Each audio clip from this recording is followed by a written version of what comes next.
Marvel had a different and incredible storyline for Black Panther 2 before Chadwick Boseman's tragic passing. Boseman's untimely death led to a significant shift in the film's direction, profoundly impacting the storyline. What was the original storyline for the movie, and how much of the original idea did they change? So tell me about Black Panther 2. I'm dead. Coming up? I'm dead. I don't know how they're gonna do it. No, I mean... Well, I'm dead. Ryan Coogler, the director of Black Panther, was set to work on the sequel shortly after the first film's acclaim, but plans were deeply affected by Chadwick Boseman's untimely death in 2020. Originally, Black Panther 2 was intended to explore T'Challa's reign as king and his maturation as a leader on the global stage. This storyline had to be profoundly reimagined to honor Boseman's legacy and the impact of his character. These changes meant that some exciting and ambitious ideas for Black Panther 2 could not be fully realized. The original concepts had to be set aside or altered significantly in light of real-world events. Ryan Coogler was set to give fans another awesome movie, even telling the media in an interview that there were some crazy scenes in there for Chad. And one possible storyline we could have seen from the original script is a different grief story. Before the heartbreaking loss of Chadwick Boseman, Black Panther 2 was gearing up to be a thrilling continuation of T'Challa's story. T'Challa wasn't just a character, he had become a beacon of heroism and cultural pride for many.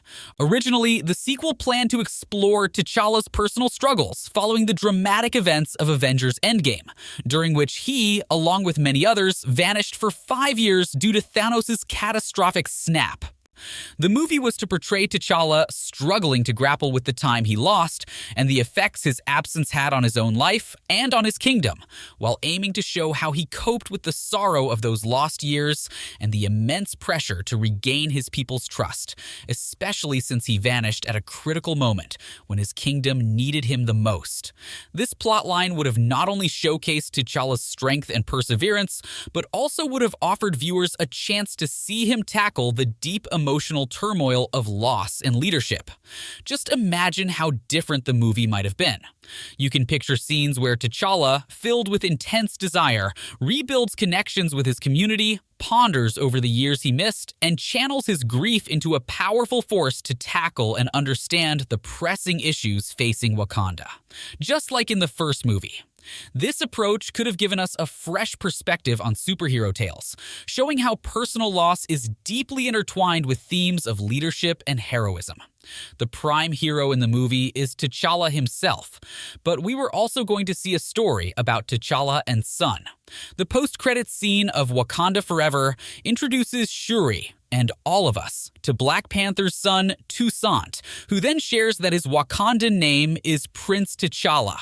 While Nakia gives a glimpse into how Toussaint learned about his father, the original script for the sequel had plans to go much deeper into this relationship. In the first Black Panther, we saw T'Challa grappling with his relationship with his father, T'Chaka, and we also saw Eric Killmonger, Stevens, and Jadaka dealing with his own father, Njobu.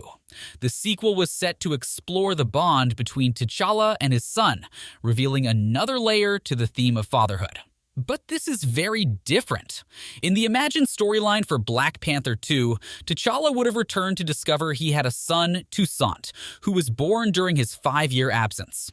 The movie planned to explore their relationship, delving into the challenges and emotional complexities of forming a bond with a child who grew up without his father.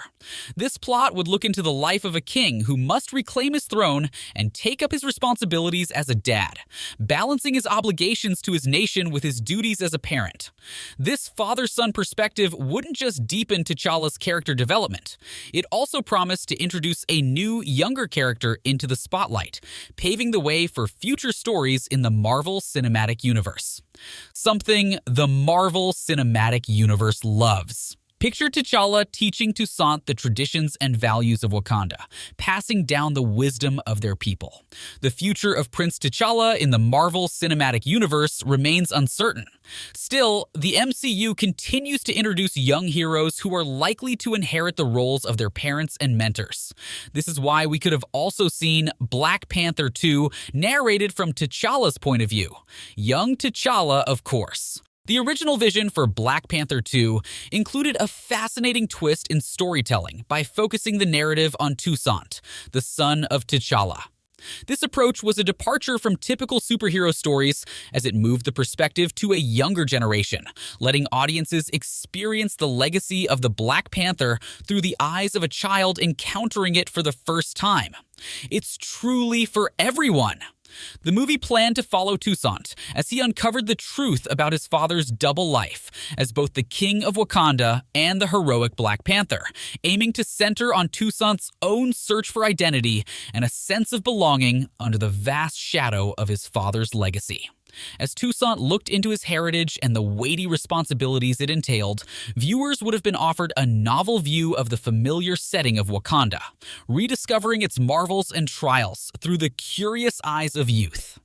The shift in the storyline brought other characters and new dynamics into the spotlight in Wakanda. The initial plan, however, was to offer a deeply personal and intimate look at what it means to inherit a significant role. Imagine how different Black Panther 2 could have been. Picture a scene where Toussaint, wrestling with his identity, slips into the Black Panther suit for the first time. Feeling its weight and power, he senses the full magnitude of his inheritance. Such a narrative would not only have introduced audiences to a new hero to cheer for, but also would have brought them more deeply into the rich, intricate fabric of Wakanda's culture and history. But they wouldn't just be dealing with Wakanda's beautiful history. The two T'Challas would enter a joint fight against Wakanda's enemies. The planned storyline centered on a unique ritual, where father and son were to live off the land together, testing their survival skills and strengthening their connection. This rite of passage was designed to draw them closer and deeply root Toussaint in the essential qualities of being both a Wakandan and a future leader. The plot was expected to intensify when an unexpected threat appeared during their ritual, compelling T'Challa to embody his dual roles as a king and a father. He would need to demonstrate the heavy responsibilities of being the Black Panther and teaching Toussaint about leadership under pressure. This storyline would have stood out from what audiences eventually saw in theaters by zooming in on the personal growth of both T'Challa and Toussaint. We would have seen T'Challa in his element, not just confronting physical threats, but also imparting wisdom and values to Toussaint, preparing him for his future role as a leader. Imagine a crucial scene where T'Challa and Toussaint, dressed in simple survival gear, confront a powerful enemy in a remote, wild part of Wakanda's wilderness. This image contrasts the raw, primal challenges of nature and the advanced technology usually seen in the Black Panther movies, introducing a new visual style and deeper themes to the series, which was what the producers intended, but unfortunately it never happened. What happened was the introduction of a new enemy, Manor, but it could have been more. We could have seen a three-way enemy. Before Chadwick Boseman's tragic passing, Black Panther 2 was shaping up to have a plot thick with political intrigue and a dynamic three-way conflict. The original script planned to introduce Namor, the leader of Talokan, and was set to significantly expand the role of CIA Director Val, portrayed by Julia Louis-Dreyfus. Val was meant to step forward as a pivotal antagonist, weaving a complex web of tensions among Wakanda, the U.S., and Talokan. In this envisioned story, Val's ambitions to strengthen U.S. dominance and secure vital resources would directly conflict with T'Challa's aspirations for Wakanda's independence and Namor's determination to protect Talokan's secrecy and sovereignty. This conflict would serve as a compelling backdrop, delving into deep themes such as colonialism, sovereignty, and the moral complexities of wielding power. This narrative would not only add layers of drama, but also challenge viewers to think critically about the real-world implications of these themes. The original plan for Black Panther 2 was set to showcase an intricate dance of diplomacy and military maneuvers among three major powers, with T'Challa at the heart of it all, trying to steer through a tricky geopolitical landscape. The storyline would have focused on each leader's distinct strategies and personal motives, providing a deeper look into their characters and political ideologies. This would have stood in stark contrast to the final film seen in theaters, which centered more on the internal power struggles in Wakanda following T'Challa's death. This earlier concept promised a complex narrative filled with moral gray areas, where alliances were ever-changing, and the distinctions between hero and villain were not always clear. It would have set the stage for intense drama and thrilling action scenes, as T'Challa worked diligently to forge a peaceful solution that honored the sovereignty and traditions of each party involved. This version of the movie could have engaged audiences with its rich layers of intrigue and ethical dilemmas, making them ponder the actual cost of power and leadership. Imagine how Black Panther 2 might have unfolded with a gripping summit scene where T'Challa, Namor, and Val are locked in a tense battle of words and wits. Each leader would stand firm, articulating their positions with the intensity and poise that befit their roles.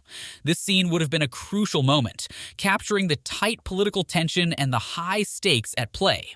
Viewers would have felt the tangible stress and the strategic maneuvering of diplomacy, much like a high-stakes chess game, where every move could either spark a crisis or prevent a war.